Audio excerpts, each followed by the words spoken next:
without further ado, Om Namo Bhagavate Vasudevaya.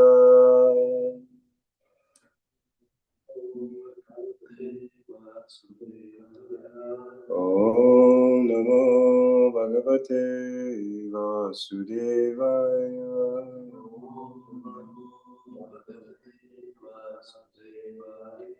Om Namo Bhagavate Vasudevaya.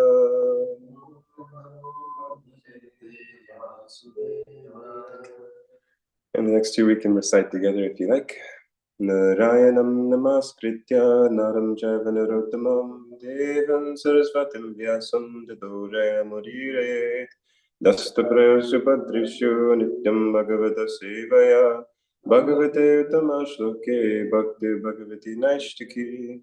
Before reciting the Srimad Bhagavatam, which is the very means of conquest, one should offer the respectful obeisances to the personality of Godhead, Narayan, and to Narayan Rishi, the supremest human being, and to Mother Saraswati, the goddess of learning, and to Shrila Vyasadeva, the author. I'd also like to offer my respectful obeisances to His Divine Grace, Bhaktivedanta Swami Prabhupada, and his sincere followers, by whose grace we have access to this wonderful transcendental knowledge. That's where I subject the Shila. By regular attendance on classes on the Srimad Bhagavatam, all that is troublesome to the heart becomes completely destroyed, almost becomes completely destroyed. And loving service unto the personality of Godhead is established, who is praised with transcendental songs, established as an irrevocable fact. Okay, so thank you for bearing with me. Today we are reading very nice continuation of Sudama Brahmana and Krishna's thoughts. Very nice. So we'll go ahead and read the Sanskrit for text 6 and 7. Sarva bhutatma driksaksar tasya gamana karanam vigyaya chintayanayam shrikamo ma bhajatpura patnaya pativrathayastu sakapriya charirasa Prapto mamasya tasyami sampado matya dulabha. And I'll read the word-for-word translations as well. Sarva, of all. Bhuta, living beings. Atma, of the hearts. Drik, the witness. Saksat, direct. Tasya, his, Sudamas. Agmana, for the coming. Karanam, the reason. Vijnaya, understanding fully. Achintayat, he thought. Na, not. Ayam, he. Shri, of opulence. Kama, desirous. Ma, me. Abhajat, worshipped. Pura, in the past. Patnaya, of his wife. Pati, to her husband. Vrataya, chastely devoted. To, however. Saka, my friend. Priya, the satisfaction. Chikirsaya, with the desire of security. Prapta, now come. Ma, to me. Asya, to him. Dasyami, I will give. Sampada, riches. Amritya, by the demigods. Dulabha, unattainable. All right, word for word translation by the followers of His Divine Grace, Bhaktivedanta Swami Srila Prabhupada and followers ki jai. Being the direct witness in the hearts of all living beings, Lord Krishna fully understood why Sudama had come to see him. Thus he thought, quote, "In the past, my friend has never worshipped me out of a desire for material opulence. But now he comes to me to satisfy his chaste and devoted wife. I will give him riches that even the immortal demigods cannot attain." Purport. Srila Vishwanath Chakravarti comments that the Lord momentarily wondered, quote, "How has it come about, despite my omniscience, that this devotee of mine has fallen into such poverty?" Unquote. Then quickly understanding the situation, he spoke to himself the words related in this verse, which I'll read again. "In the past, my friend has never worshipped me out of a desire for material opulence, but now he has come to satisfy his chaste and devoted wife. I will give him riches that even the immortal demigods cannot obtain." But someone may point out that Sudama should not have been so poverty-stricken, since appropriate enjoyment comes as a byproduct of service to God, even for a devotee who has no ulterior motives. This is confirmed in Bhagavad Gita, chapter 9, text 22. Ananyas chantayantomam ye jana purya pasate tesam nitya viyuktanam yoga shema vihamya. But those who always worship me with exclusive devotion, meditating on my transcendental form, to them I carry what they lack, and I preserve what they have. In response to this point, a distinction must be made between two kinds of renounced devotees. One kind is inimical to sense gratification, and the other is indifferent to it. I'll read that again. One is inimical to sense gratification, and the other is indifferent to it.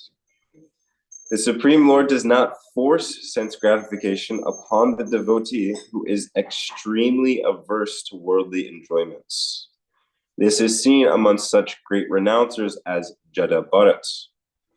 On the other hand, the Lord may give limitless wealth and power to a devotee who is neither repelled nor attracted by material things, such as Prahlad Maharaj. Up to this point in his life, Sudama Brahmana was totally averse to sense gratification.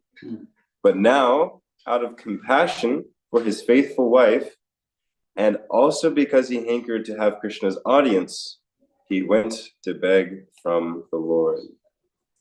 Okay, we'll offer our prayers and then we can attempt to speak some nice words with all of your blessings. Om Ganatamiramdasya Ginanjana Shalakaya Chakshurminitanena Tasmai Shri Guruve Namah. Shri Chaitanya Manavishtam Stapidam Yena Bhutale Swayam Rupa Karanmayam Vedanti Swaparantiyam Vandeham Shri Guru Shri Yuta Padakamalam Shri Guru Vaishnavam Shri Rupam Sagajatam Sahagana Raghunatam Dham Vidam Sajivam Sarvetam Sarvadutam Vijana Saitam Krishna Chaitanya Devam Shri Radha Krishna Padam Sahagana Nita Shri Vishakam Vidamscha. He Krishna Karuna Sindhu Dina Bandhu Jagatpate Gopesha Gopika Kanta Radha Kanta Namostute Tapta Kanchana Korangi Radhe Vrindavaneshwari Vishabhano Sute Devi Pranamami Hari Priye Vansha Kalpatarubyascha Kripa Sindhubhya Evacha Patitanam Bhavanebhyo Vaishnavyo Namo Namah. Shri Krishna Chaitanya Prabhu Nityananda, Shri Advaita Gadadhar, Shri Vasari Gaura Bhaktavinda, Hare Krishna, Krishna Krishna, Hare Hare, Hare Rama, Rama Rama, Hare Hare, Hare Krishna, Krishna Krishna, Hare Hare, Hare Rama, Rama Rama, Hare Hare. One more time. Hare Krishna, Krishna Krishna, Hare Hare, Hare Rama, Rama Rama.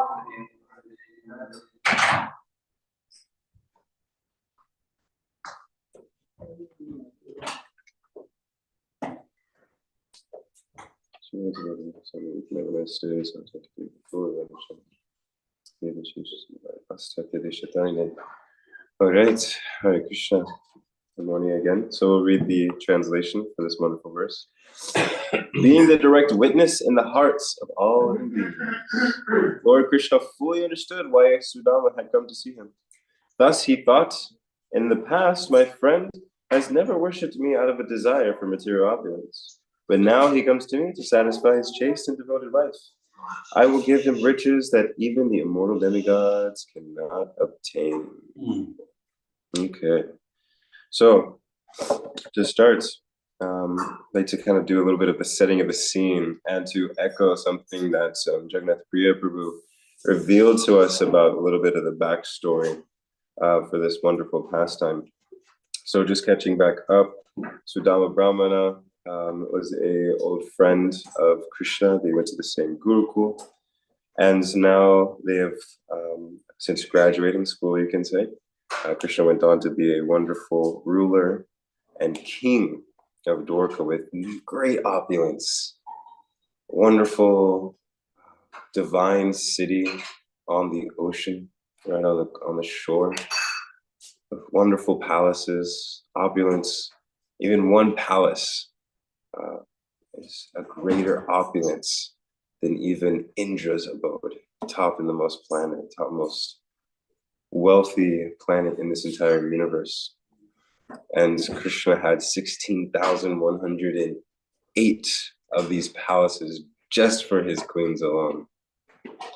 So he is living in this spectacular opulence.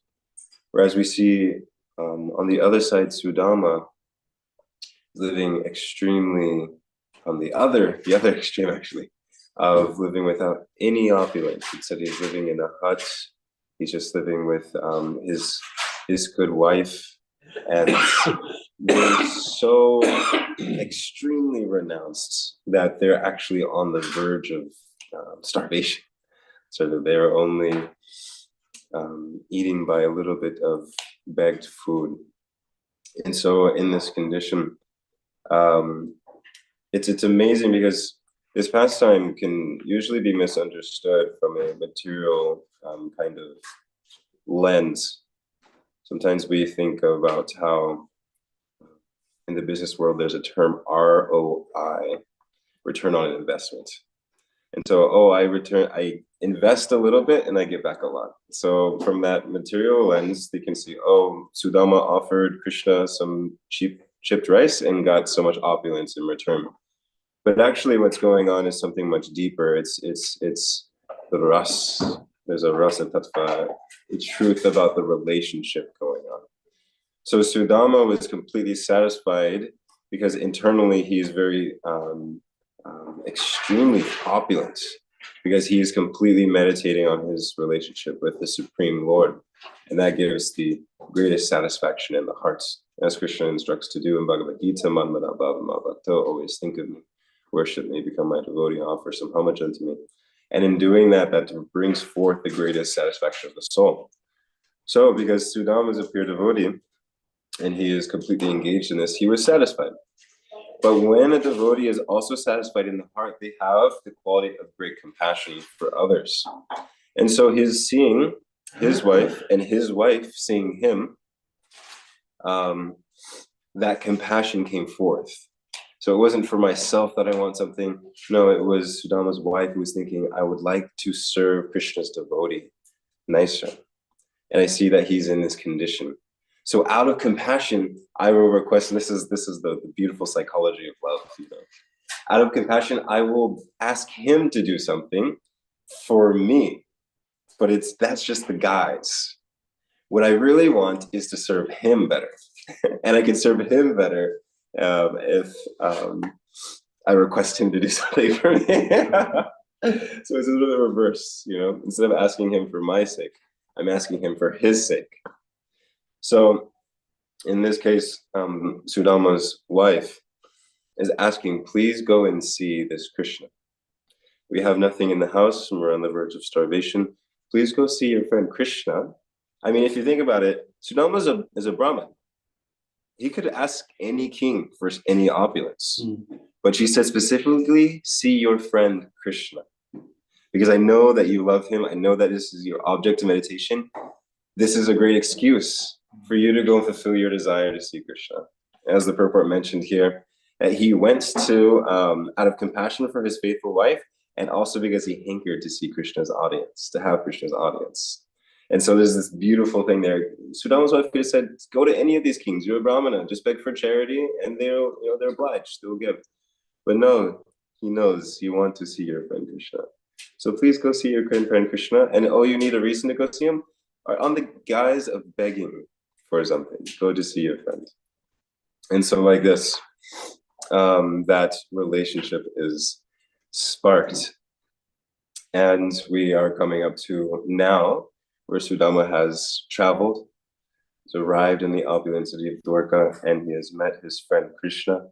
And Krishna is thinking, in the past, my friend has never worshipped me out of a material desire, any desire for material opulence. But now he has come to satisfy his chaste and devoted wife. I will give him riches that even the mortal demigods cannot obtain. So this is something that's also very beautiful, because in the loving exchange between Sudama and his wife, Krishna is also there. He says in the beginning of the verse, being the direct witness in the heart of all living beings. So that means he is in the heart of Sudama, he's in the heart of his wife, and he, is experiencing this loving relationship, and he's also relishing this. And so out of this satisfaction of Krishna's heart, he's like, all right, so he like, on the guise of accepting charity, like, all right, I'll give you everything I got, and everything that I would like to give you. So with that being the very, very, very summarized introduction for where we're at,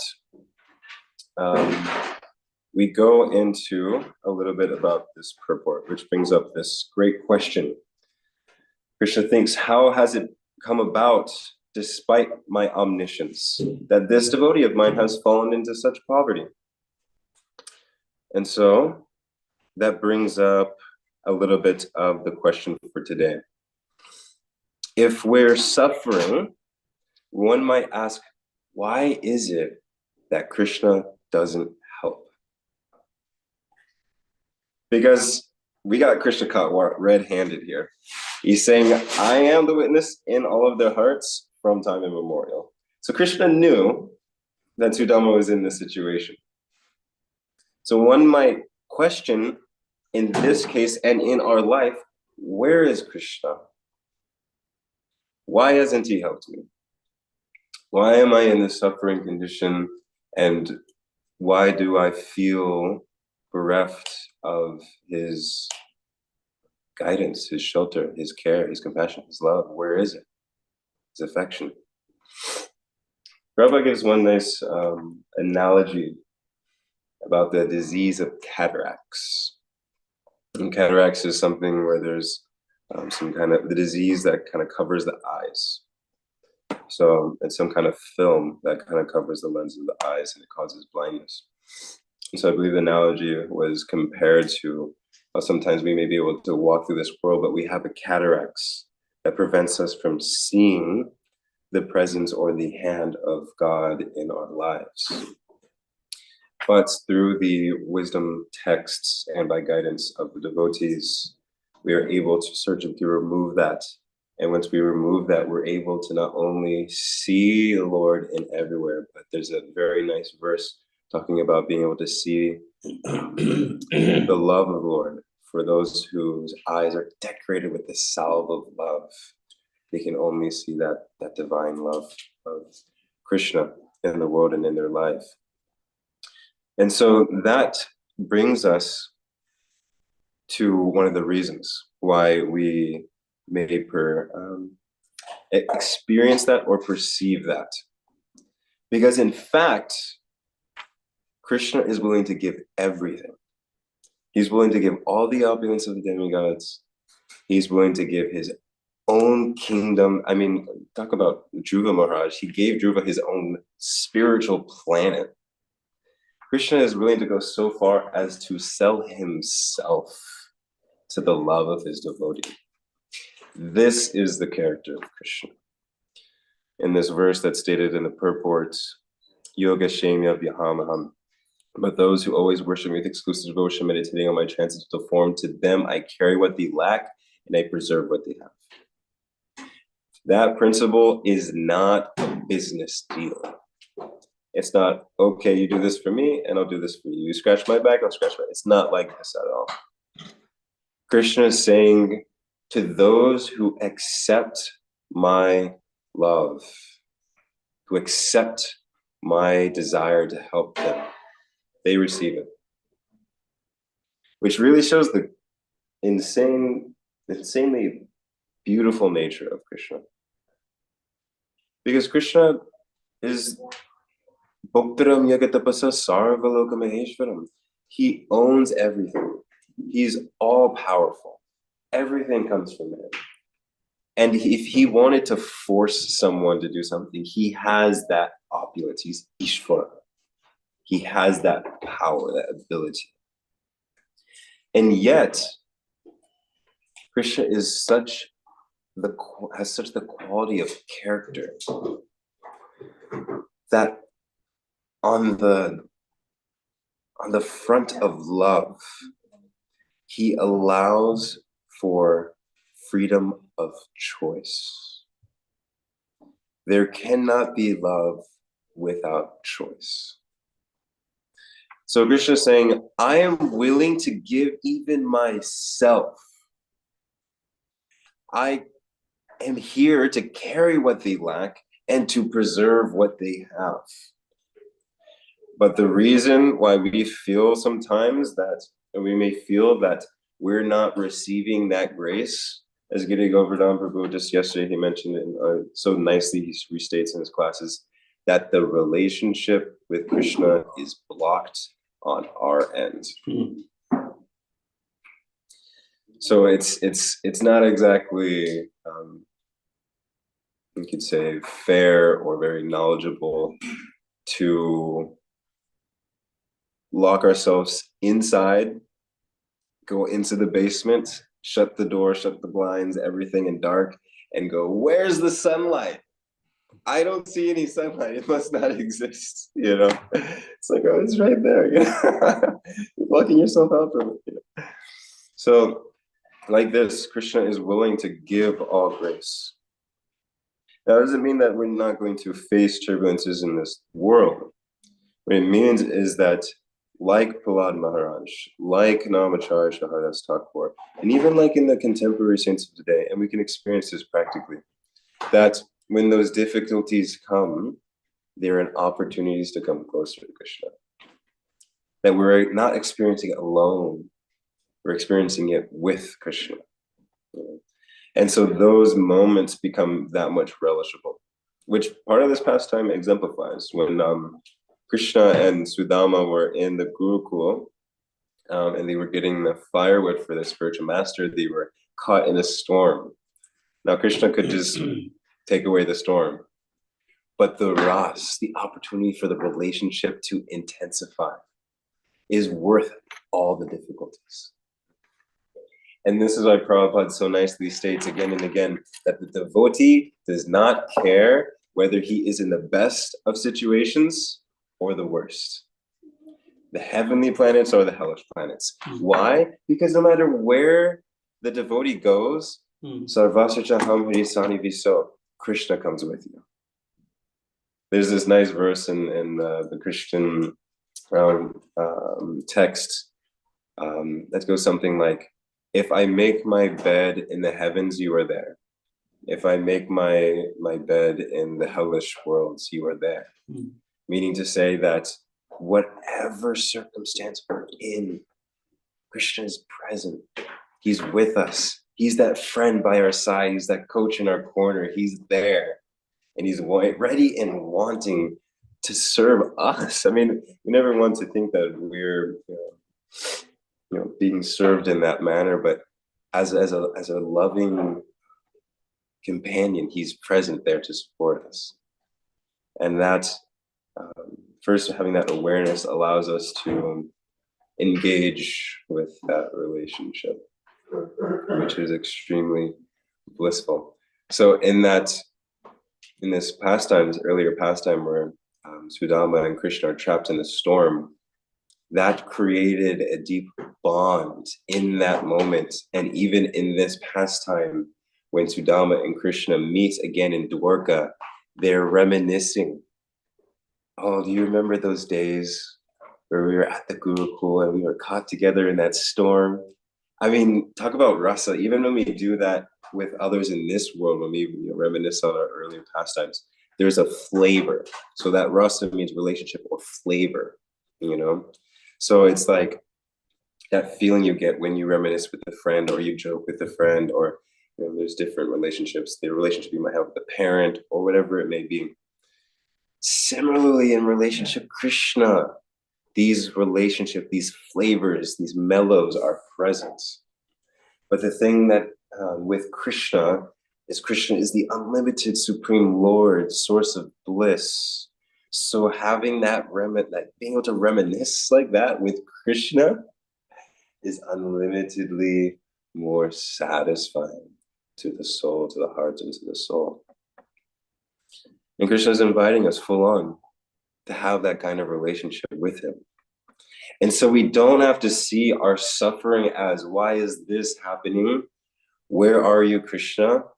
We can actually correct our line of thinking. We can correct our awareness and be aware that I am with you, Krishna, and we together are facing this storm. We together are facing these highs in life, these sunshines, these beautiful sunrises to the storminess of weathers. We are facing it together. And that creates a wonderful story. It brings to mind, even when Srila Prabhupada was traveling to America on the Jaladuta, age 70, and experiencing intense seasickness, traveling to a country he's never been to before, and with wild storms going on, crossing the Atlantic, facing 2 heart attacks, so much, external tumult. And yet, when we see his mind of what he's writing how the Chaitanya Charitamrita is his shelter, and that he's deriving such nectar from reading these wonderful pastimes. So he's exemplifying so excellently, taking shelter of the relationship of Krishna and of Lord Chaitanya, these wonderful pastimes. And even further still, in that moment, he confides in Krishna. And he very beautifully writes about how Krishna came into his memory in this very nice way. And that it was further revealed to us that even when Prabhupada thought he might leave his body on the boat itself, how Krishna came and to reassure him. What a beautiful opportunity to experience that impression of the heart, that ultimately that, love tries its best to encapsulate what we refer to by the word love, but that experience, that fiery, churning experience, is only something to be experienced. And so these wonderful personalities like Srila Prabhupada and Sudama Ramana, many, many others, they are experiencing it personally. They're exemplifying it in their behaviors. And by them revealing that with us, we get a glimpse. This is a bit of a side note, but it actually shows the intense potency of scriptures like the Srimad Bhagavatam.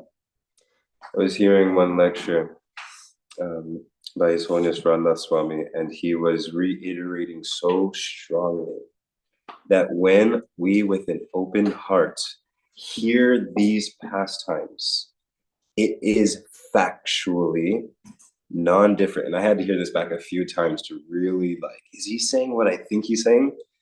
It is factually non-different than being there on the bank of the Gangas with Maharaj Parikshit and Shukadev Goswami, hearing these pastimes. When we are hearing about Kripa Maharaj, we are there. We are hearing about Sri Prahlad Maharaj, we are there. When we're hearing now with Sudala Brahmana, we are present there in Dwarka, hearing this, seeing this conversation between Sudala Brahmana and Krishna. And the more that we practice this, that sun, the more that we practice that engaging of the heart, that presence of the self, then some very mystical things happen to the point where we can more fully enter into the pastimes. So to go back to this topic for today, this problem of if we're suffering, why do we feel that Krishna's not helping? And this is, we are kind of blocking that relationship on our end. But to the degree that we open our hearts by the guidance of the spiritual masters, of the literatures, of Krishna in the form that he reveals himself through his name, through his pastimes, through his deity form, through his dham, through his devotees, through his kirtan, and his prasadam. That's also a very nice one. I heard that in a lecture just yesterday. Then we are allowing ourselves to see the light of truth. We're exiting the basement. We're going up. We're cracking the blinds open, developing that faith and trust in our relationship with Krishna to the point where we can leave the whole house behind and say, Krishna, I'm yours. We can bathe in the sunlight of Krishna's love. So that is actually the solution. Because if we ever think that we're in this position of why is Krishna not helping, we can realize that it's just us blocking the relationship on our end. And when we have that relationship, whether it's a good experience or a bad experience, we're able to come closer with Krishna because we're able to experience that mellow, that ras, fearfulness, of happiness, of distress, whatever color palette of emotion, we're experiencing that in relation with Krishna. And it becomes emotional because Krishna is such an Ananda Vigraha, the form of eternality, knowledge, and bliss.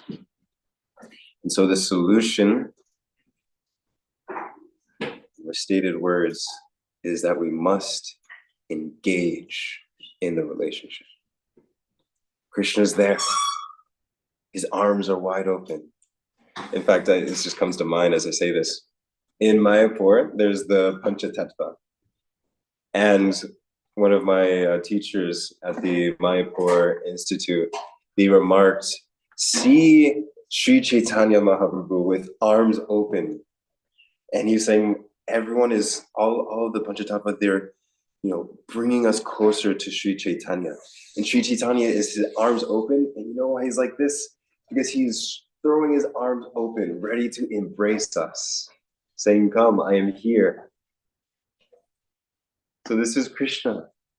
He's coming in every way possible, even as I believe it's called the Karuna Avatar, the form of unlimited mercy, causeless mercy, coming. Sri Chaitanya Mahaprabhu, Krishna, Sri Chaitanya Mahaprabhu has come to just give this mercy. He's saying, please, I am here. So all we have to do is engage with that relationship. All we have to do is say, yes, Krishna, I would like to participate in this beautiful, loving, causeless mercy that you are offering, this mercy of being with you and engaging in this relationship.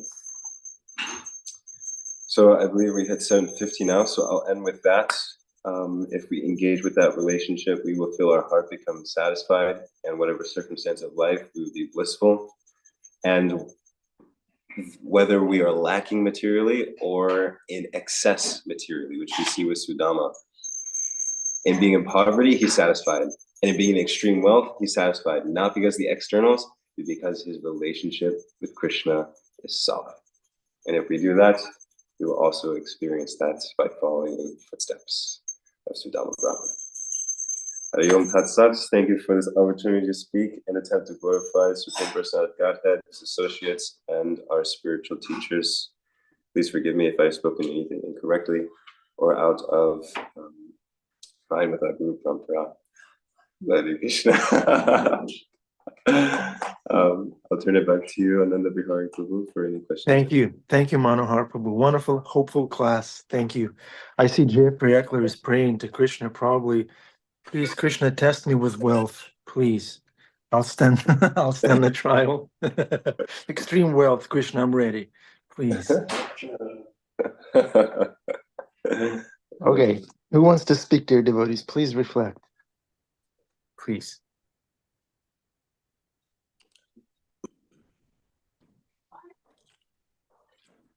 Krishna, can you hear me okay? Yeah. Yep. Fantastic class, very soothing, coming from his sublime, pure heart.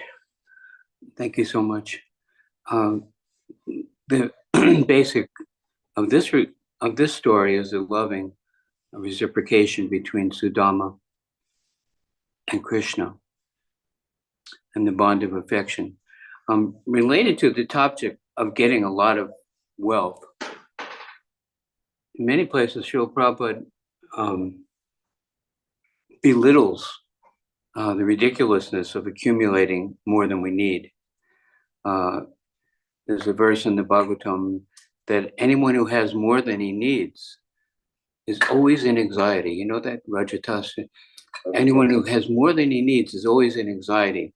He's fearful of persons seeking charity, his friends and relatives who might ask him for something, animals and birds who might destroy or steal or eat some of his possessions, the government taxation, rogues and thieves. This is the list is in the verse, you know. He's afraid of all these things that might take what I have, since I've got more than I need. It might be removed, and then it'll be painful. And it says that Prabhupada said, even a very wealthy man, what can he eat? 2 pieces of bread toast and a cup of tea. It's not that just because he has $1 billion that he can have any more for breakfast than you can. And how much room does he need to sleep? Just a little place, quiet, as big, as tall as his body. So accepting more than we need can be a distraction, can be an impediment, can be a source of anxiety. And so it's recommended that life's goal should not be excessive accumulation. It's just whatever it takes to keep body and soul together. But that doesn't mean that we don't endeavor and obtain Lakshmi. But then the point is, what do we do with when we have more than we need? I was watching these 2 little Italian kids who were unloading. Now they have like a full-size mattress, then they have a queen-size mattress, then they have a king-size mattress, then they have what's called a California King. And the mattress is so big, it's like 2 feet thick, and it's so big you could probably play tennis on it. You know, it's like gigantic. You know, and they're unloading it. I guess they were moving into a new apartment, and they're struggling so hard with this big piece of, mattress. It was such a source of pain, and obviously they had very little, but short couple, not very tall, and it was completely absurd. So it's like that. David Underpine has a song. You got more than you need. My God, what were you thinking? You got more than you need. Take a good look at yourself. You got more than you need. My God, what were you thinking? You got more than you need. Don't you know there's a price to pay? So the thing that we think will be the source of our happiness is the source of our distress. So it's recommended that for our own maintenance, we take minimum. And, there was all those verses in the Bhagavatam, what need of a pillow if you could use your arm? What need of are there no earthly flats to lie on to the caves of the mountains? Are they empty? Are there no torn clothes on the street? And all these things like, how much do you really need? It was kind of an interesting, Sudama is getting all this wealth, but we're convinced that since he's a devotee, that he will maintain himself with a portion of it and use the rest to care for others and, push on Lord Chaitanya's movement with temples, with literature, with, prasadam distribution or something like that. Otherwise, it's just ridiculous, Anyway, I'm talking too long, but those are just some reflections on, what are you going to do if you get $1 billion? It's just ignorance, right? Isn't it? And these people that are complaining about taxes, they're getting a new thing now where, they're going to try to get tax breaks for the super billionaires so they can make more, because if they actually were thinking, let me generate a lot of facility. Give somebody else a chance to speak.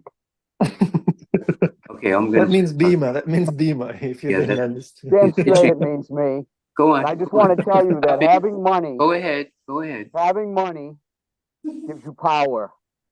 And having power gives you the chance, freedom of choice to do what you will. And if it's to crush your enemies, then if you have the power, you can crush your enemies. Or you can do what Adi Purush says. Hare Krishna. We can crush the enemy within. Krishna will give you what you need. But the biggest thing, because I've been on both sides. I was a brahmachari living in a van with other brahmacharis for 10 years. And I was blissed at the end of every day. I always asked myself when I was laying on a wooden floor or a wooden bin with a sleeping bag in 10-degree below weather in Chicago, I would ask myself, am I fulfilled? Am I content? And I was always able to answer that yes. What? Because I thought I was a great devotee or I was doing wonderful service? No, it's it was a feeling of fullness within. And I've also had great wealth and a beautiful wife and everything. And without love, you have nothing. No matter how much you have around you, if you don't have love, if you are not giving love and receiving love, you have nothing. Absolutely nothing. Everything is an empty shell. So it's very important that we understand that true wealth is our relationship with others. We can talk about our relationship with Krishna. There's not any time soon I'll be entering Krishna's palace and talking to him. So who do I have? I have the devotees to love and those around me, and to act in such a way that that love is reflected back on us. So it's not about wealth. Wealth means nothing. It comes and goes. It's, what is that Sanskrit word? Chanchala, right? It can come. I've seen it come and go out of my life. Wealth and then absolute abject, get back in the van again. You're a brahmachari, head to the hills type of poverty. It literally within a couple of months. And then all of a sudden wealth again. And none of it matters except love. And that's the true wealth. And that's all we have to pay attention to. And Krishna demands it of us. He demands it. He doesn't want us coming into his palace. He wants us coming into the temple. He wants us coming into the association of devotees. He wants us giving great big hugs and crushing the devotees with our love instead of crushing our enemies with our power. Hare Krishna. Thank you, Bhima Kaviraj. Thank you. Manohar Prabhu, is there a Shastric? Yeah, what was that? What is that crush tool? the skull. Okay, crush the skull. All right. Thank you. Thank you. Manohar Prabhu, is there a Shastric reference in regards to what Sudama Brahmana did with all that wealth? Did he open a preaching center or he just made his wife happy and that was it? I don't remember that so clearly. I just remember that once he got that wealth, he was sure to use it in his service, so he didn't become materially minded. He always meditated on Krishna. I don't remember as clear how he used it, but certainly in Krishna service. Right, let's see if we find that out I think as we continue reading. Adi has. Krishnadaya has his hand up. Let's see, Panditji. Yes. Thank you so much, Manohar Prabhu, for the wonderful class. So the point was like, out of compassion, we approach Krishna, compassion towards other devotees, that please, Krishna, help him so that we can serve you better. So that was really an amazing thing. Like both Sudama and his wife were compassionate on each other. So that was really great. You were saying, just one quickly, how that compassion came. You just said a line before that. How could they get that compassion? You said what led to that compassion? I had made the point that because the devotees' quality of heart is to have compassion, so because of their pure heart, they had compassion for each other. Thank you, bro. Thank you so much. Jay, thank you. Okay, darshan time, camera's on, please. Makeup, no makeup, please. Turn on your camera. Thank you.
Govindam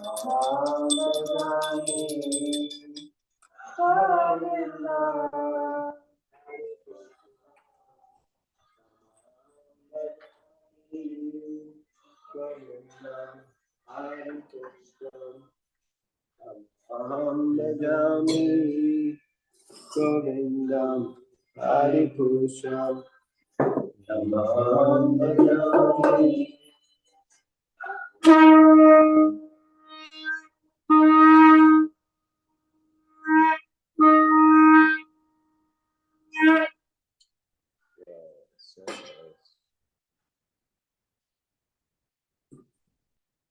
Shri Radha Murida Gaura Chandana Sama Bhagavana Ki Jai, Shri Prabhupada Ki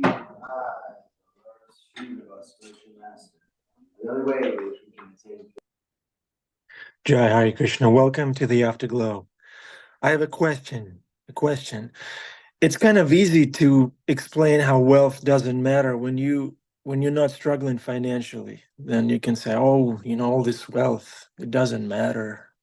Love is what matters. But then when we struggle financially, maybe sometimes temporarily, we find ourselves struggling financially. Then we sit down to chant japa thinking, how am I going to pay that bill? How am I going to pay that bill? Isn't that a distraction too? Can that be a distraction? Yeah, Bhima Prabhu? We have to learn to embrace hard times. We have to learn to accept poverty, suffering, pain, disease. We have to embrace these things. We have to welcome them. Otherwise, you just get comfortable in this world. It's like if a guy is embracing a gal and he's looking over his shoulder at another gal, then where's the love? So when we have Krishna and we're looking to our wealth or we're looking to our comfort and we're looking to things being steady, we're looking to the world. We're not depending on Krishna. We don't have faith. Krishna's in our arms, literally. This Prabhupada has put Krishna in our arms. And we're looking over Krishna's shoulder and worrying about things that Krishna already promised that he'd give us. And if he wants to give us poverty, then we should be happy about it. I've been happy, totally broke. And I've been miserable, rolling in dough. I'm speaking from personal experience. Okay? Miserable, like wanting to die, but had all my bills covered. And then I've had nothing and lived in a van with a pair of copings on that was way too tight and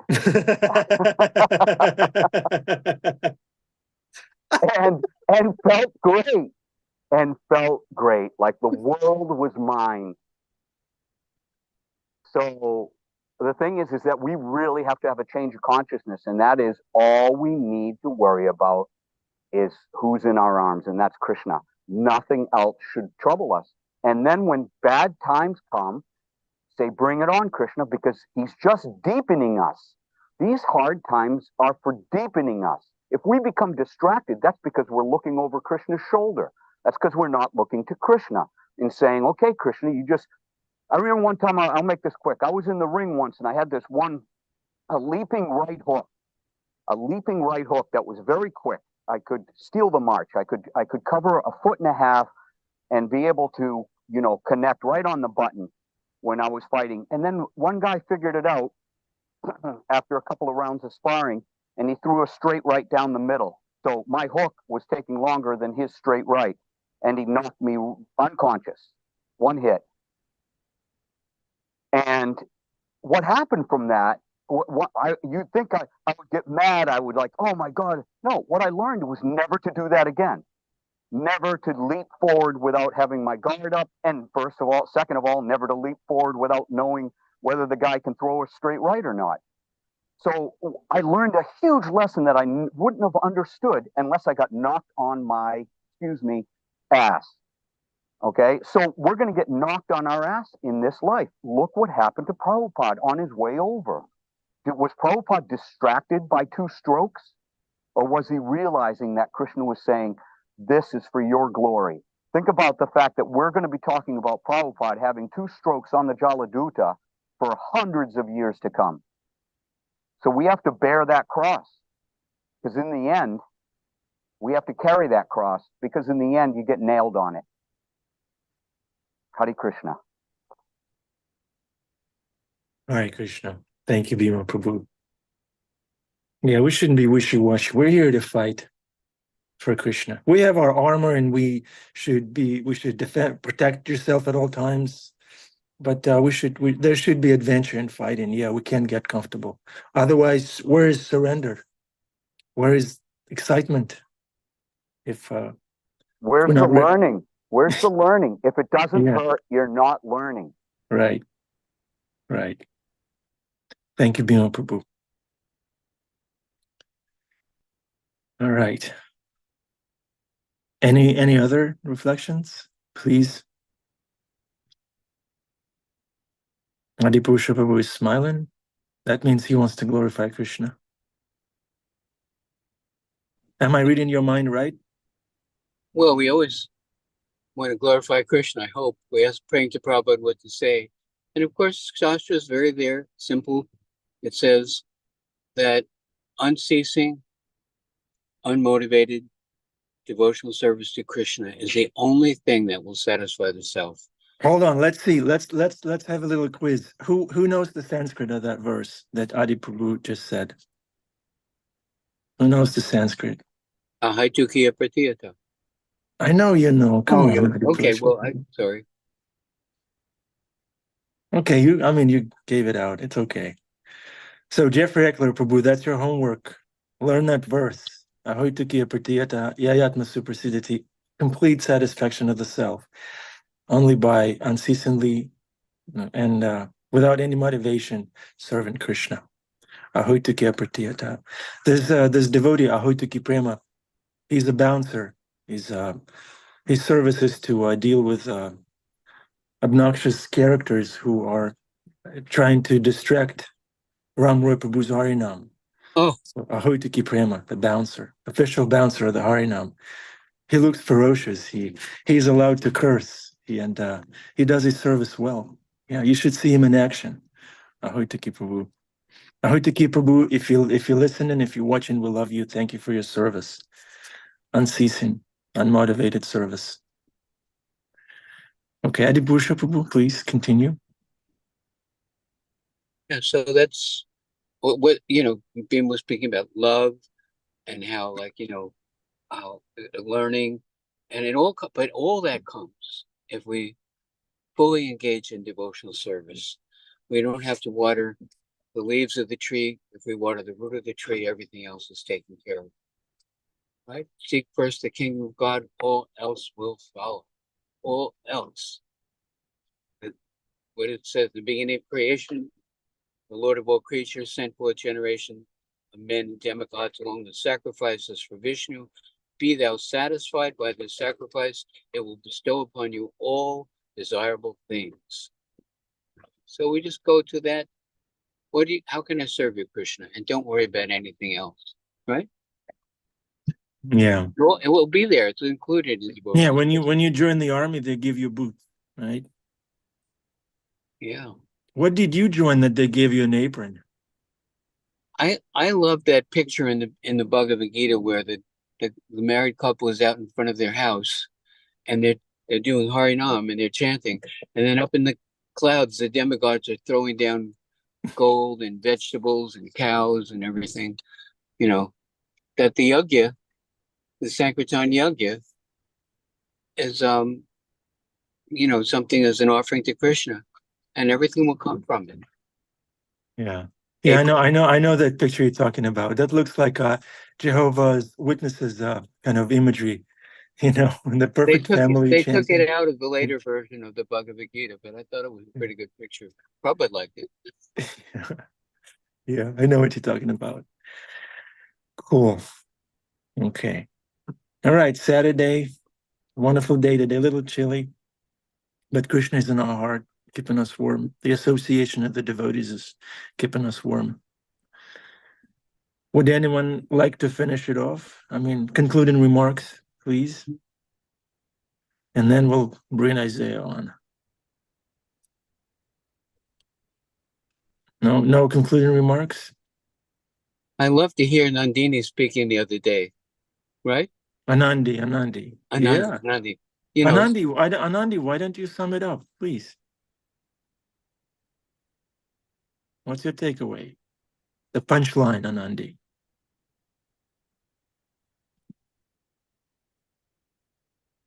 Make us cry like Bhima did.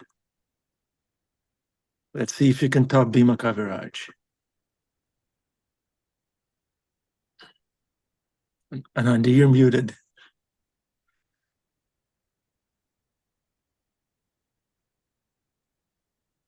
Anandi, we can't hear you.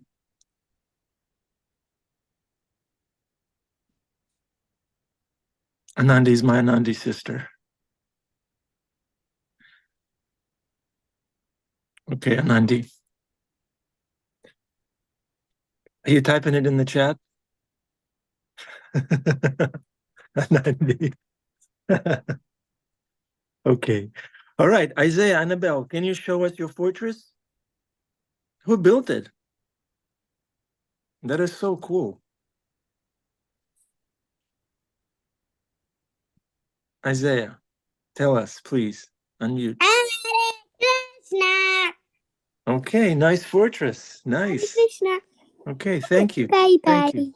Thank you. Bye-bye. Okay, Hare Krishna, dear Bye devotees. bye. Thank you. Thank you for your association. Thank you very much. Hare Mute Krishna. Annabelle. Anandi's on. Okay. Go ahead, Anandi.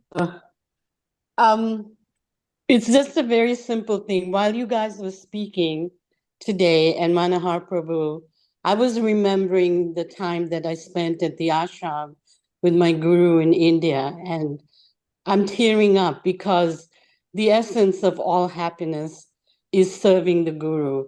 I mean, they said that there was a story they used to say in the ashram. First of all, the love between all the ashram brothers and sisters is eternal and can never be forgotten. And they would say that the rivers Ganga and Yamuna and all of that would come to the ashram of a guru to sweep the courtyard to get purified. You can never repay that grace, never repay it. So I was just tearing up thinking about that. That is the essence of all happiness. And I hope that we all have it just to serve the guru. Thank you, Anandi. Adipusha Prabhu is nodding in approval. Thank you. Yeah. Thank you. Hare Krishna, we love you. We need you. Hare Krishna, have a wonderful